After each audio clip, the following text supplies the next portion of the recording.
एक अति सुंदर रूप, मनमोहनी अदा, अत्यंत सुंदर काया वाली अप्सरा नाम था घृताची, जिसने भंग कर दी थी कई ऋषि मुनियों की तपस्या।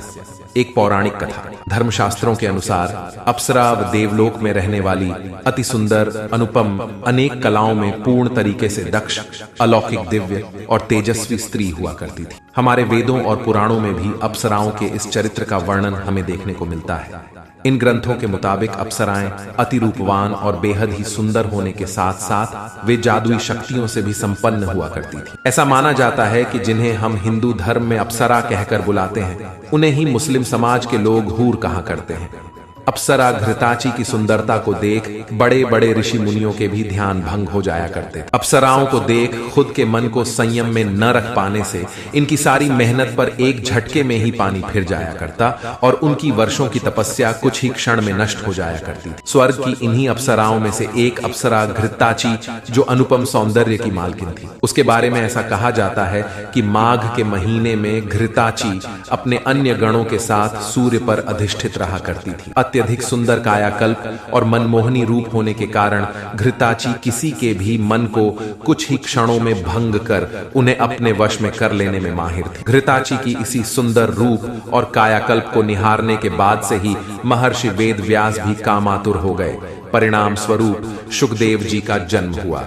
घृताची के प्रेम में पड़ने के कारण ही यह परिणाम था कि महर्षि च्यवन के पुत्र प्रमिति ने अति सुंदर काया और रूपवती इस खूबसूरत अप्सरा के साथ संबंध बनाया, जिससे रुरु का जन्म हुआ।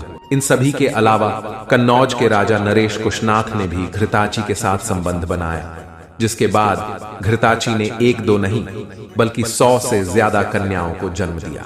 उस वक्त के बड़े बड़े ऋषि मुनियों में से थे भारद्वाज ऋषि, जिनकी तपस्या को देख उसे भंग करने के उद्देश्य से इंद्रदेव ने घृताची का सहारा लेकर उनकी तपस्या भंग करवाने की नाकाम कोशिशें की। घृताची के बार बार कोशिश के बाद आखिरकार वो मुनि भारद्वाज को भी अपने मोहपास के जाल में फंसाने में सफल हो गई। हुआ कुछ यूं कि एक बार ऋषि भारद्वाज स्नान करने के बाद अपने आश्रम की तरफ लौट रहे थे। तभी उनकी नजर नदी में नहा रही एक अति सुंदरी के रूप पर पड़ी, जिसको देखने के बाद वे खुद पर संयम न रख पाए। भीगे कपड़ों में बेहद ही कामुक दिख रही इस मनमोहनी सुंदरी को देखने के बाद मुनि भारद्वाज अपने मन पर संयम रखने की बहुत कोशिश की, पर उनकी सारी कोशिशें व्यर्थ रहीं। घृताची के दूसरे रूप को देखने के बाद उनके मन में काम वासना की भूख उमड़ पड़ी, जिसके बाद उसी वक्त उनका वीर्यपात हो गया। वीर्यपात होने के बाद किसी तरह ऋषि भारद्वाज ने खुद के मन को पूर्ण तरीके से संयमित किया और अपने वीर्य को एकत्रित कर एक युग पात्र में रख लिया। इस युग पात्र का नाम उन्होंने द्रोण रखा और आगे चलकर इसी युग पात्र में रखे वीर्य से द्रोणाचार्य का जन्म हुआ, जिसके बाद घृताची ने एक और मुनि रुद्राष्ट्र से संबंध बनाए, जिससे उन्हें 10 पुत्र और 10 पुत्रियों की प्राप्ति हुई।